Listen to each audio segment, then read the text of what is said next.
Principles of Self-Defense, narrated by an Airborne Ranger and Special Forces Green Beret Lieutenant Colonel.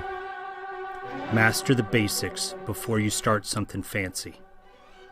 The basics are the front hand jab, the rear hand punch, the hook, the front kick, and the round kick. When people get into an emergency situation, they sometimes panic and only remember their basic instincts to punch and kick. This is why it's essential to master the punch and kick by having great technique, speed, and placement. The two-man rule. Bad guys are less likely to bother two people than a singleton. It is always safer to have a buddy or a chaperone. The 120% rule is all about speed and intensity. When you are defending yourself, give 120% and you will gain the advantage. We learn the 120% rule from cats. A cat weighs 7 pounds, a human weighs 150 pounds.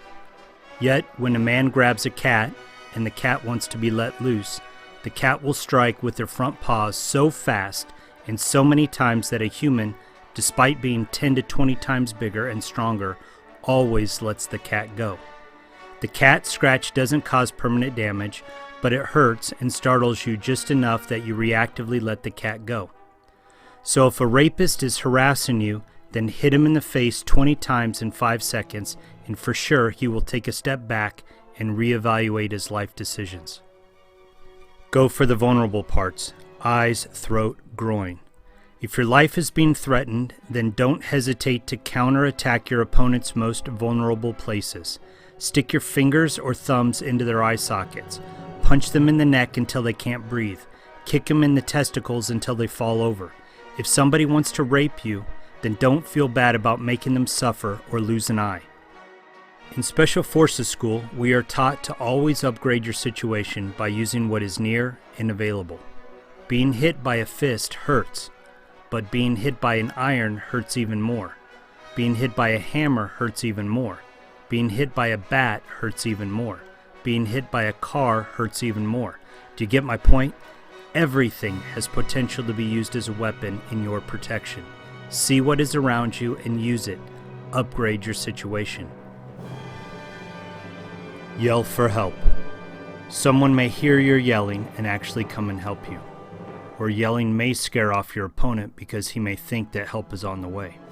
Also, when you yell, your opponent instinctively wants to put his hands on your mouth to quiet you.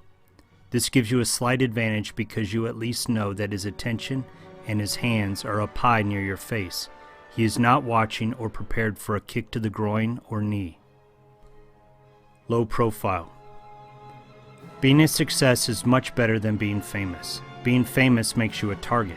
By keeping a low profile in life, you make yourself less of a target and avoid opportunities where you may need to defend yourself.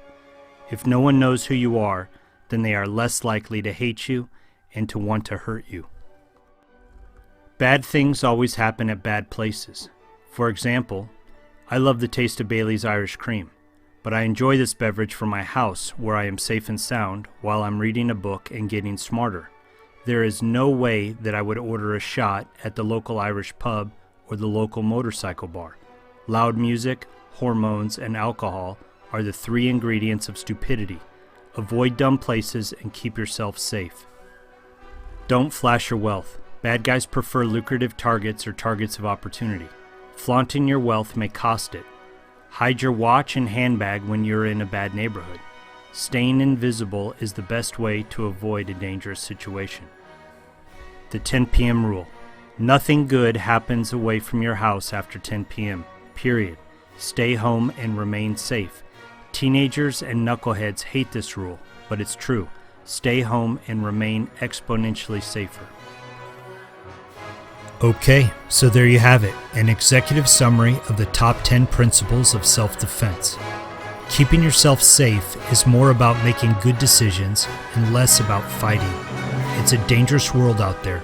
Please use your brain and keep safe. Thanks for learning, and don't forget to subscribe and share with a friend who also needs to know this.